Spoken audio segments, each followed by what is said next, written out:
Several years ago, I was going to preach in an Anglican communion, in an Anglican church. This was many years back. And what I encountered really affected me and began to set me thinking. I wasn't just thinking about what I saw.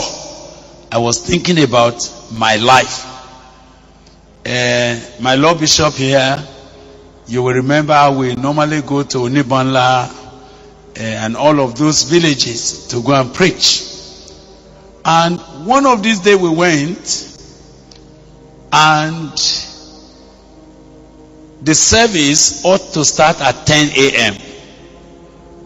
But because we are traveling from town to the village, we got to the village just a little after 9. And the church was firmly locked. Nobody had opened the church yet for service. And we tried to find out from the people around and say, are we not going to have church service today? They say we are going to have. The time is not come. When the time comes, the Baba Vicar or the catechist is going to come and he will ring the bell. You know, in the village, you just ring the bell and the people will gather. So when he rings the bell, we should just wait there. We are trying to find out where Baba went. They said he will come, just stay here. So we stayed. We were all wondering what has happened. Are we not going to have church today? So where we stood, we saw from afar, we saw one man coming. We were wondering whether that would be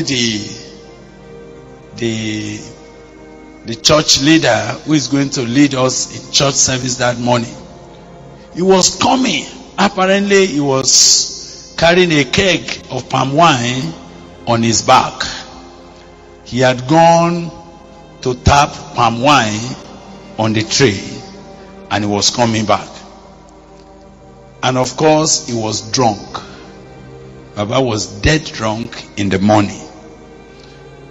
But as he was coming, once he noticed that we were waiting, he speeded up his steps to come. And as he rushed at us, we also rushed to greet him.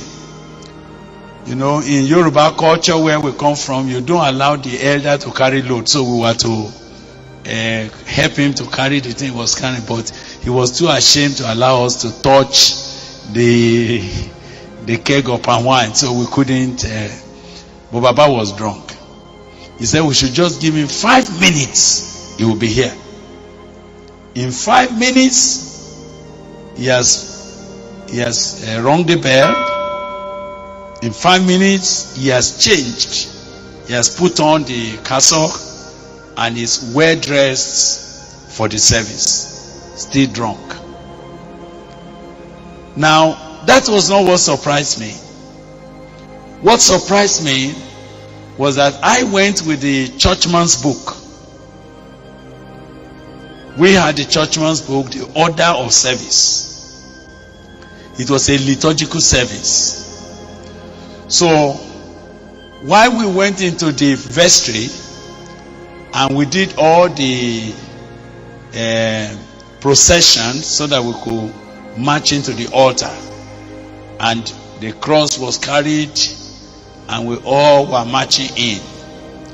Now, everything went well. I was surprised that I was following the book. I was following the book. When we need to kneel down, when we need to stand up, I was following the book. But Baba Catechist, he led the service, even though drunk, and he did not miss one word. The service was perfect. There was no mistake. Where we need to kneel down before our Maker, he led us directly. When we need to read the psalm was quoted directly. And while we were reading the Bible and reading the the book, he was conducting off head, and Baba never missed anything. And when the service finished, he said, how was it? He said, it was very fine. Did I miss anything? He said, no. He missed nothing. Everything went well, but was drunk. So a drunkard could lead service, and all proceedings will be correct. The only thing that was absent was God. Everything could be present, but God.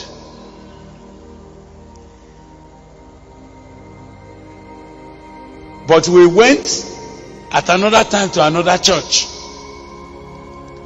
And this one, Baba was not drunk. He was ready, he prepared everything. And when we finished service, I wanted to go and know his house. He said, no, I should not worry. That we have traveled far. How do I need to start getting to know the mission? There's no need. We should just go. Somehow we were talking with some of the people in the church who made responses after the message. So they delayed us. Baba already left. But we felt it was not good for us to have come, not going to greet him in his house. Oh, I didn't know that. That's why he did not want us to come. When we got someone to lead us. I said, take us to Baba Vika's house. By the time he took us in, come and see what I discovered. I discovered the man who led us in service, who was supposed to be the man of God, he was also the herbalist of the village. And the people have come to him to consult. And he has carried the oracle, the Ifa oracle. And he was throwing the opele on the ground to discern what is the problem of the people. And you know what challenged me was that because my own father, who was never a Christian, who refused to go to church because of the disappointment of many pastors, he was a herbalist. And pastors used to come to him for power. So as I sat there and I was listening to what Baba Vika was doing with the people, there was no difference between him and my father. All the incantations that I was familiar with, he was recanting them. He did everything just as if I was back in my home. And so when I showed my face, I said, Baba, he said, why did you come here? I said, we thought we should come and greet. He said, no, I've told you that there's no need.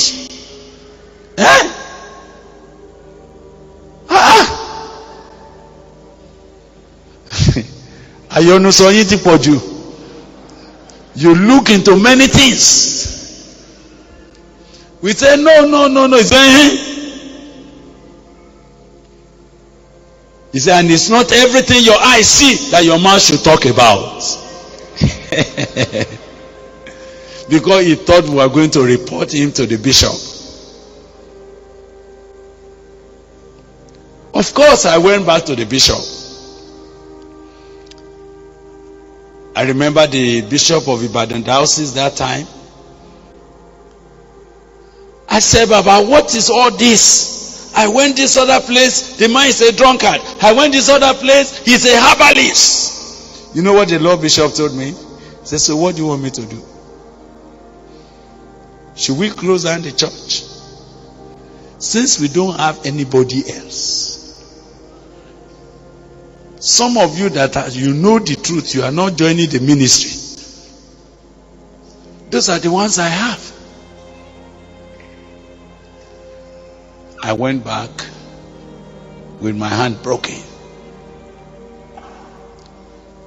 The challenge I had is that it is possible to be in the ministry and you do not know the God whose work you are doing.